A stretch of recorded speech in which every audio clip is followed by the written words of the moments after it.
शुरुआत करते हैं बीमारियों के होने की प्रमुख वजह जानने के साथ। पंडित जी। अर्पिता, कोई भी व्यक्ति, चाहे वो स्त्री हो चाहे वो पुरुष हो, बीमारियां उसको होती ही हैं। हाँ, ये जरूर है कि कुछ लोगों को बहुत कम बीमारियां होती हैं, कुछ को हमेशा बीमारियां रहती हैं।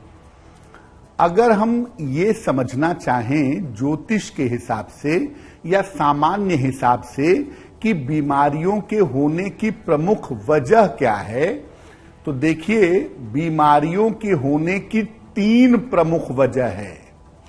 पहली वजह है शारीरिक वजह, शारीरिक कारण। दूसरी वजह है मानसिक कारण और तीसरी वजह है ग्रहीय कारण, यानी शरीर की वजह से, मन की वजह से और ग्रहों की वजह से आपको बीमारी हो सकती है। शारीरिक समस्या के पीछे यानी फिजिकल बीमारी के पीछे मुख्यतः जो ग्रह होता है या मुख्यतः जो कारण होता है वो होता है सूर्य। अगर आपका सूर्य गड़बड़ होगा, अगर आपका सूर्य बिगड़ा हुआ होगा तो शारीरिक बीमारियां आपको परेशान करेंगी, आपके शरीर में दिक्कतें होंगी और उसका प्रभाव आपको अपने जीवन पर दिखाई देगा। मानसिक समस्याओं के पीछे जो ग्रह होता है वो होता है चंद्रमा।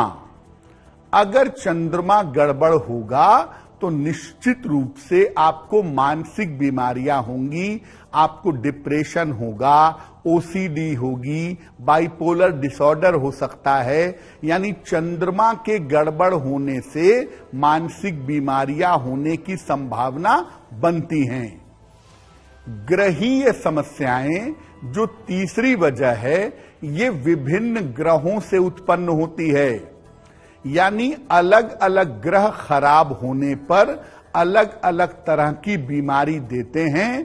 सूर्य तो ओवरऑल आपके स्वास्थ्य को देखता है, लेकिन जैसे मंगल खराब हो गया तो मंगल की बीमारी होगी, राहु खराब हो गया राहु की बीमारी होगी, शनि खराब हो गया शनि की बीमारी होगी। यानी अलग अलग ग्रहों की वजह से ग्रहीय बीमारियां पैदा होती हैं। एक बीमारी की और बड़ी वजह होती है, वो होती है हमारी संगति और हमारा वातावरण। आपकी जो संगति है उस वजह से भी और वातावरण से भी बीमारियां होती हैं। जैसे कभी कभी क्लाइमेट में, मौसम में इन्फेक्शन फैल जाता है तो तमाम लोग बीमार हो जाते हैं। या आप किसी ऐसे व्यक्ति के साथ रहते हैं जिसको इन्फेक्शन की बीमारी है तो वो इन्फेक्शन की बीमारी आपको हो जाती है। यानी मोटे तौर पे आप ये समझिए कि शरीर, मन और ग्रहों के अलावा आपकी संगति और आसपास का वातावरण भी आपको स्वस्थ रखता है और बीमार बना सकता है। बिल्कुल। अब जरा समझते हैं कि शारीरिक समस्याओं का कारण और उसका निवारण क्या है पंडित जी। अर्पिता, ज्योतिष में जो हमारी फिजिकल बॉडी है उसके लिए जिस ग्रह को जिम्मेदार मानते हैं वो सूर्य है। चाहे वो किसी की भी कुंडली हो, कोई भी लग्न हो, कोई भी राशि हो, अगर आपका सूर्य बेहतर नहीं है आप फिजिकली ठीक नहीं रह सकते। तो अगर हम शारीरिक समस्याओं का कारण और निवारण समझें तो शरीर का जो मुख्य निर्माणक ग्रह है वो सूर्य है। जो आपके शरीर को बनाता है, जो आपके शरीर को स्ट्रेंथ देता है, वो ग्रह है सूर्य। सूर्य का कमजोर होना स्वास्थ्य को जरूर खराब करता है। आपका लग्न कोई भी हो, आपकी राशि कोई भी हो, आप ये नहीं कह सकते कि सूर्य मेरी कुंडली का महत्वपूर्ण ग्रह नहीं है तो कोई फर्क नहीं पड़ता। फर्क पड़ेगा, क्योंकि सूर्य आपके शरीर को बनाता है। इसीलिए सूर्य अगर कमजोर होगा तो स्वास्थ्य जरूर खराब होगा।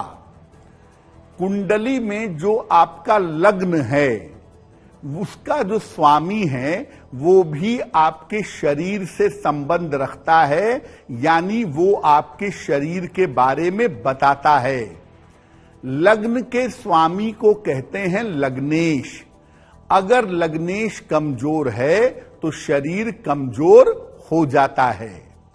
हमारा खान पान हमारे शरीर पर सीधा असर डालता है, हमारे शरीर का निर्माण करता है।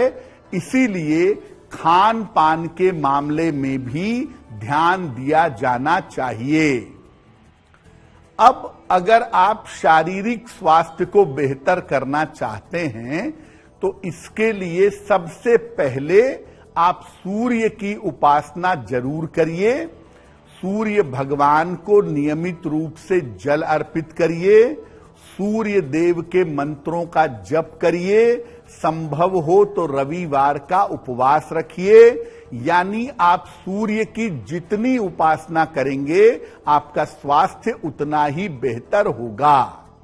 और सूर्य की उपासना के साथ साथ भगवान शिव की उपासना करने से भी आपका शरीर बेहतर होगा। तो मोटे तौर पे आपका लग्न, लग्नेश और सूर्य अगर इसको मजबूत किया जाए, इसको ठीक रखा जाए तो आप शरीर के मामले में, फिजिकल बॉडी के मामले में ठीक रहेंगे। शारीरिक समस्याएं आपको परेशान नहीं करेंगी।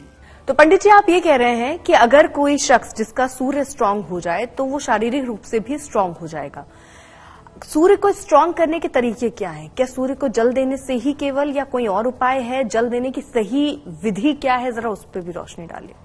अर्पिता, सूर्य को जल देना एक बड़ी साइंटिफिक प्रक्रिया है और केवल सूर्य को जल देने का मतलब ये होगा कि आप सूर्य की रोशनी में कम से कम 2 मिनट, 4 मिनट, 5 मिनट तो रहेंगे ही।